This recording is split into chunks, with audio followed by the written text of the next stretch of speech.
ओम त्र्यंबकम यजामहे सुगंधिम पुष्टिवर्धनम उर्वारुकमेव बंधनान मृत्योर्मुक्षीय मामृतात्। नमस्कार प्रिय साधकों, शांत और सकारात्मक ऊर्जा के साथ आप सभी का स्वागत है ग्रह ज्ञान में। आज हम चर्चा करने जा रहे हैं 12 मार्च के उस विशेष दिन की जो कई लोगों के जीवन में नए संकेत लेकर आने वाला है। ज्योतिष शास्त्र के अनुसार जब भी ग्रहों की चाल बदलती है तो उसका प्रभाव मनुष्य के विचारों, निर्णयों और परिस्थितियों पर दिखाई देता है। आने वाला ये दिन आत्मचिंतन और आध्यात्मिक शक्ति को बढ़ाने का संकेत दे रहा है। यदि आप अपने मन को शांत रखकर आगे बढ़ते हैं तो कई ऐसी परिस्थितियां भी अवसर में बदल सकती हैं जो अभी आपको कठिन लग रही हों। इस समय चंद्रमा की चाल मन के भावों को थोड़ा गहरा बना सकती है। कई लोगों को ऐसा महसूस हो सकता है कि उनके मन में पुराने विचार या पुराने अनुभव फिर से जाग रहे हैं। ज्योतिष में कहा गया है कि जब मन अशांत हो तो सबसे पहले अपने विचारों को सकारात्मक दिशा देना चाहिए। जीवन में हर कठिन समय हमें कुछ सिखाने के लिए आता है। यदि हम धैर्य के साथ उस समय को स्वीकार करें तो वही समय आगे चलकर हमारी शक्ति बन जाता है। कुंडली के अनुसार वृश्चिक राशि का स्वामी मंगल ग्रह है, जो साहस और परिवर्तन का प्रतीक माना जाता है। मंगल की ऊर्जा व्यक्ति को मजबूत बनाती है, लेकिन यदि मन में असंतुलन आ जाए तो वही ऊर्जा बेचैनी भी पैदा कर सकती है।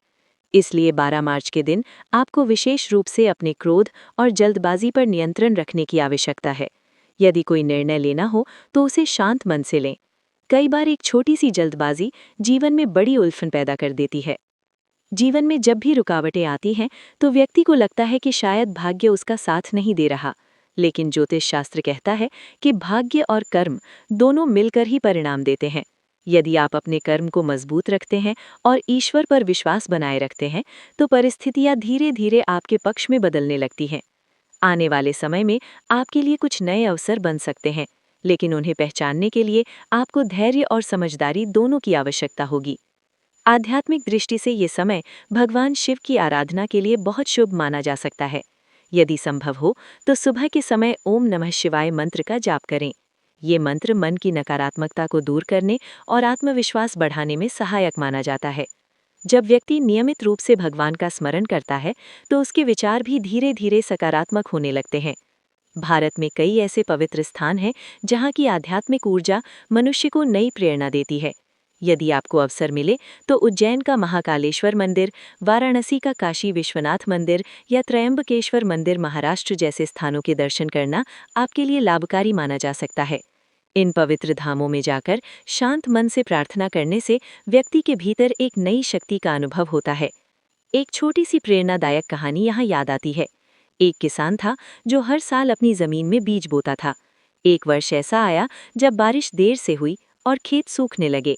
गांव के कई लोगों ने खेती छोड़ दी, लेकिन उस किसान ने उम्मीद नहीं छोड़ी।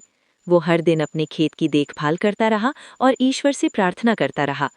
कुछ समय बाद अचानक मौसम बदला और अच्छी बारिश हुई। जिन लोगों ने खेती छोड़ दी थी उन्हें कुछ नहीं मिला, लेकिन जिसने धैर्य रखा उसे भरपूर फसल मिली। यही जीवन का सबसे बड़ा सत्य है। जो व्यक्ति कठिन समय में भी प्रयास करना नहीं छोड़ता, वही अंत में सफलता प्राप्त करता है। आपके जीवन में भी कई ऐसे क्षण आ सकते हैं जब आपको लगे कि सब कुछ रुक गया है, लेकिन याद रखिए, हर ठहराव के पीछे एक नया आरंभ छिपा होता है। इसलिए अपने विचारों को मजबूत रखिए, अपने लक्ष्य पर ध्यान दीजिए और हर दिन अपने आप से कहिए कि आप अपने जीवन को बदलने की क्षमता रखते हैं। जब मन में विश्वास होता है तो रास्ते अपने आप बनते चले जाते हैं। आने वाला समय आपको ये सिखाने वाला है कि धैर्य, विश्वास और सकारात्मक सोच कितनी बड़ी शक्ति होती है। यदि आप अपने मन को शांत रखते हैं और अच्छे कर्म करते हैं तो धीरे धीरे परिस्थितियां आपके पक्ष में बदल सकती हैं। इसलिए अपने जीवन में ईश्वर का स्मरण बनाए रखें और हर दिन को एक नए अवसर की तरह स्वीकार करें। यही सोच आपको आगे बढ़ने की शक्ति देगी और आपके जीवन को नई दिशा दे सकती है।